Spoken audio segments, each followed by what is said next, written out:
We live in a world obsessed with productivity. Every app, every book, every guru tells us to do more, optimize more, achieve more. We track our hours, meticulously plan our days, and wear our busyness as a badge of honor. But have you ever noticed that the more you chase productivity, the more exhausted you become? You finish your to-do list only to find another one waiting. You hit your goals, but the satisfaction is fleeting.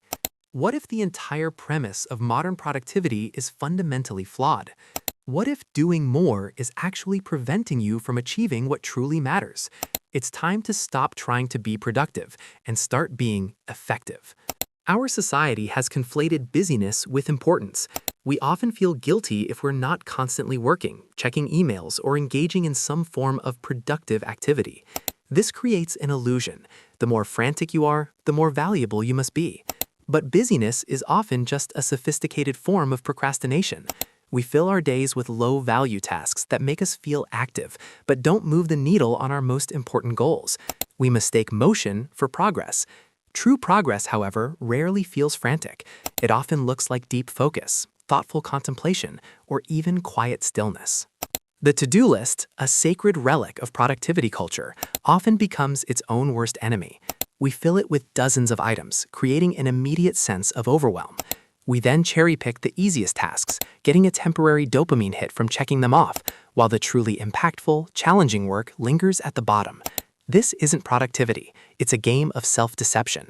A long to-do list doesn't inspire action, it often triggers paralysis. It focuses your energy on quantity over quality, making you feel busy, but rarely truly accomplished. Every aspect of our lives is now subject to optimization. We optimize our sleep, our diet, our morning routines, and even our leisure time. While intention is good, the relentless pursuit of peak performance can turn life into a cold, clinical equation. When you are constantly trying to optimize yourself, you reduce your humanity to a set of metrics. You stop listening to your body's subtle cues, ignoring the need for rest, play, or simply being present.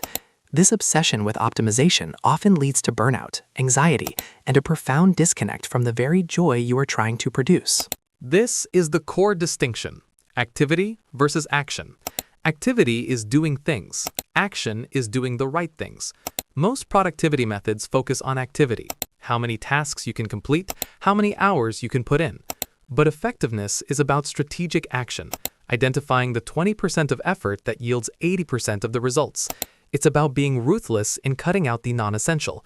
It's about understanding that often the most important work is the hardest work, the one that requires deep thought and uninterrupted focus, not just speed or volume. So, if you stop trying to be productive, what do you do instead? You cultivate deliberate creation. This means shifting your focus from "how much can I do" to "what is the most important thing I can do right now?" It involves 1. Prioritization, not accumulation. Ruthlessly identify your single most important task for the day and dedicate your best energy to it. 2. Deep work, not distraction. Create blocks of uninterrupted time for focused work, free from notifications and multitasking.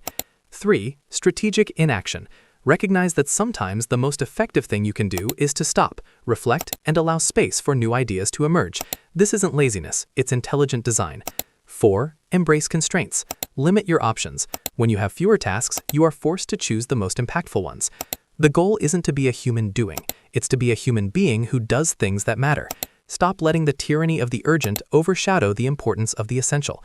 Stop valuing your time by how busy you are, and start valuing it by the depth and meaning of your contributions.